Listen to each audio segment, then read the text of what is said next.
Short-term rentals like Airbnb and VRBO, boy, they become a popular way for travelers to avoid the hotels and for homeowners to make an extra buck here and there. But boy, there is an ugly downside to this growing business. Yeah, and this could affect you in your own home. Our chief investigative reporter, Morgan Lowe, is here to tell us about how these short-term rentals, they have become neighborhood nightmares in some communities. Yeah, Chris and Brandon, imagine having an unregulated motel operating right next to your own home. We're talking about party crews moving in every weekend, drunk strangers banging on your door, even porn shoots taking place in plain view of the street. It's happening right here in the Valley, and neighbors point the finger of blame straight at our state leaders. It's a Friday afternoon. A quiet street in a quiet Scottsdale neighborhood. Quiet until you get to this house. Neighbors say it's like this every weekend. Worse when the sun goes down. All the time. Pretty much Wednesday night, Thursday night, it would start. Mary Grace Wargo has lived here for 16 years. 3 years ago, one party house popped up.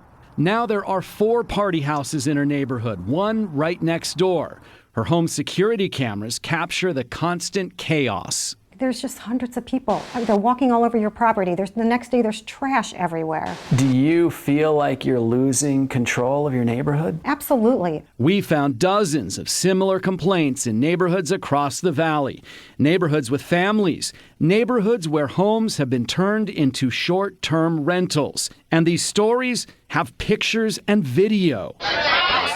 This is surveillance video from a party in a Tempe house last summer. The homeowner thought he was renting to a family. The partygoers even stole his clothes. I'm seeing them carried out item after item after item. This Paradise Valley mansion rents for as little as $225 a night. Take a look at what neighbors saw taking place clear as day through the front picture windows. A porn shoot. We also heard about a sex party taking place on a Saturday next to a kiddie birthday party. But most of the complaints involve stories like this. Friday of Super Bowl weekend, my doorbell rings at 10:20 at night. Susan Edwards says it was a drunk looking for the house he had rented for the weekend. Next morning, there's this horrible racket. I look out and they're playing beer pong, like 12 guys playing beer pong in the driveway over there. And then I hear one guy say, "I need to pee." And he goes over to the side of the house and pees. CBS 5 Investigates spoke to dozens of homeowners who say short-term rentals are ruining their neighborhoods.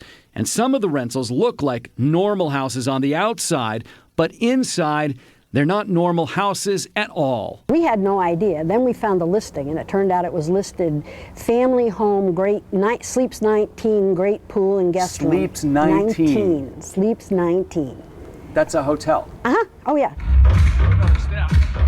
Then there's this one in North Central Phoenix. You can rent it for yourself, your friends, or for dozens of friends.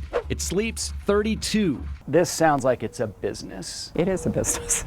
But it's in a residential neighborhood. The guy who owns the property has never lived in Arizona. He lives in Alaska. Shouldn't there be a rule or a law that prevents businesses from running in residential neighborhoods? Well, there is. Well, there was, but 3 years ago, Governor Ducey signed a law that prevented cities from outlawing short-term rentals. I think he had good intentions when he signed off on this law. Greg Haig owns 2 real estate companies, and he says the result of this law has been disastrous for neighborhoods. He says out-of-state investors are increasingly buying up properties and turning them into unregulated motels. Arizona is the only state in the country that has such a law that has prohibited communities from regulating and controlling day-to-day rentals. The unintended consequences have just been massive. I say Pandora's box wasn't open, it's been exploded. I want my neighborhood back. And these need to be eliminated. They do not belong in neighborhoods. I move that Senate Bill 1553 receive a due pass recommendation. Last week, state lawmakers heard testimony on one of 3 bills that would add regulations back to the short-term rental market. Short-term rentals contribute over $1.1 billion in total economic impact to Arizona annually.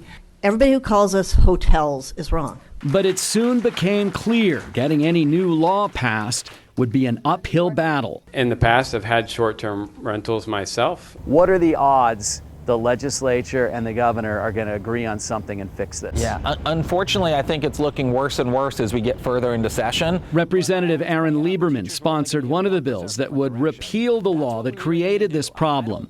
But he says he's up against big money and influence. I don't think we should ban short-term rentals. I think we should let our cities and towns figure it out, because what's right for Phoenix is going to be different than Paradise Valley and is going to be different than Sedona. But what we know isn't working is the state taking a one-size-fits-all approach. And we reached out to some of the biggest short-term rental companies in the country. Airbnb told us they have introduced a number of tools and policies to help address quality of life concerns, including a party house ban. And they've had hotlines for neighbors and city officials to report any of these problems. And Governor Ducey's office told us they are always open to good policy ideas. At the same time, though, they want to make sure that people who are following the law appropriately don't have the rug pulled out from underneath them, and that they are protecting property rights.